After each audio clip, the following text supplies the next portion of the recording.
সবাই এই জায়গায় মানে আশেপাশে জড়ো হয়েছিল, ঠিক আছে, কিন্তু সবার ভিতরে বা জনমনে একটা আতঙ্ক ছিল যে দিনে দুপুরে একটা ফরওয়ার্ড জায়গায় মেইন রোডের পাশে একটা ব্যাংকে এইভাবে ডাকাত ঢুকে আমরা যতটুকু শুনতে পেয়েছিলাম তখন হচ্ছে এলো ব্যাংকে যারা ছিল সবাই অবরুদ্ধ ছিল। ব্যাংকের থেকে আসলে ওইভাবে তারাও নিউজ দিতে পারতেছিল না। আর হচ্ছে ব্যাংকের যে সেকেন্ড ম্যানেজার উনি বোল্টের ভিতরে ঢুকে শুধু 999-এ ফোন দিয়ে এই নিউজটা জানাইছে। এই পর্যন্ত ওই ব্যাংকের থেকে আপডেট পাওয়া গিয়েছিল। তখন পুলিশ আসছে, পর্যায়ক্রমে দেখা গেছে র্যাব আসছে।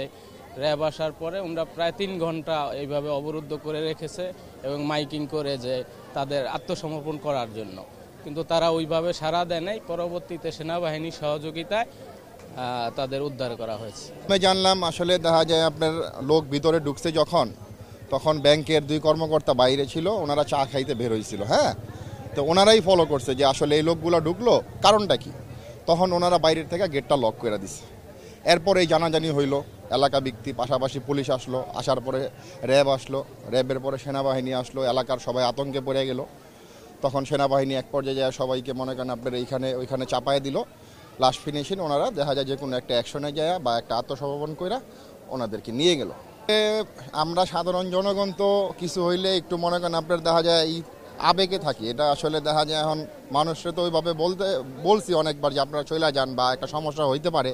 সেনাবাহিনীও অনেকবার বলছে, ওনাদেরকে শুনে নাই।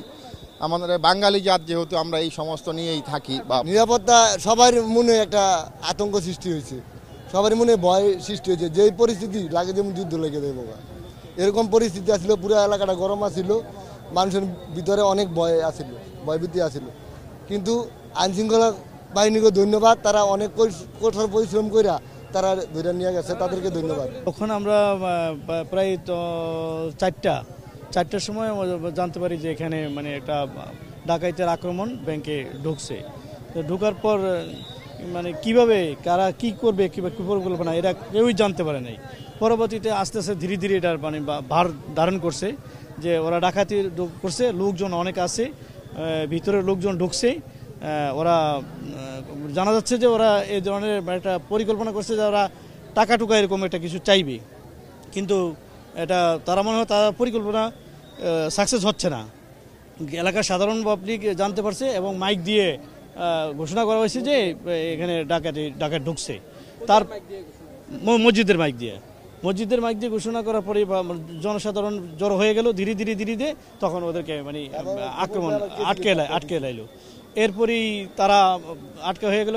তো পরবর্তীতে জানতে পারছে যে তাদের মুখ থেকে, যখন আমরা মানে কেউ বলতেছে, আর টিভিতেও দেখতেছি, মানে আমরা বাসা বৈশা টিভিতে দেখতেছি ওরা নাকি টাকা চাচ্ছে। ও সে তো মারমুখী মনে করেন এলাকাবাসী তো কোনো অন্যায় পাইলে এটারে কিভাবে প্রতিহত করবে এটাই তাদের পরিকল্পনা। তো ওইভাবেই তারা করেছে, আক্রমণ করছে, আগে আসছে যে মনে করেন যখন জানতে পারছে যে ওদের কাছে অস্ত্র আছে তখন তারা একটু নিরাপত্তা ভূমিকা পালন করছে।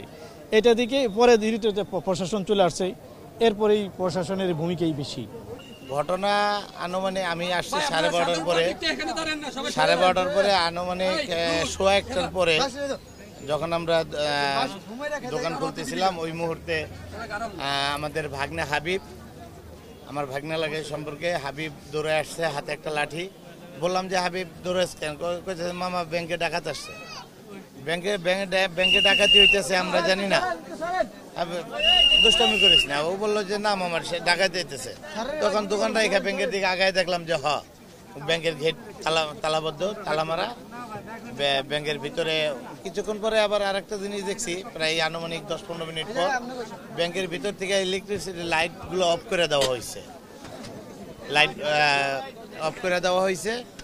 তো আমরা স্থানীয় দোকানপাট যারা আছি, তারপরে আবাসিক ভাই বেড়াদার, রাস্তাঘাটে যারা ছিল, যারা হাতের কাছে পাইছি আমরা সবারে ডাক দিয়া আমরা ব্যাংকের আশেপাশে গলির ভিতরে সব জায়গায় সবাই সতর্ক করছি, উপরে ভাড়াটিয়াদের সতর্ক করছি যে ডাকাত পড়ছে আপনারা কিছুক্ষণ পর মসজিদের মাইক থেকে অ্যালাউন্স করা হয়েছে। মসজিদের মাইক থেকে বলার পরে পুরা মহল্লার থেকে মানুষজন বাইরে হয়েছে। আসার পরে এই বাংলাদেশ পুলিশ বাহিনী আসছে, তারপরে র্যাব বাহিনী আসছে, কিছুক্ষণ পরে দেখলাম সেনাবাহিনী আসছে, আইসা তাদের নিজস্ব গতিতে তাদের আইনের কার্যক্রম মানে যেভাবে ভালো হয় ওদের সাথে কথা বলার চেষ্টা করছে, ওদের সাথে সমঝোতা করে কীভাবে কি তারাই জানে। তাদের মানে ওদের সাথে আলোচনা করে বাংলাদেশ প্রশাসন ওদেরকে অস্ত্র সহকারে। বছর শেষের খুশি নগদে হবে বেশি। নগদ পেমেন্টে নির্দিষ্ট ক্যাটাগরির কেনাকাটায় 300 টাকা পর্যন্ত ক্যাশব্যাক।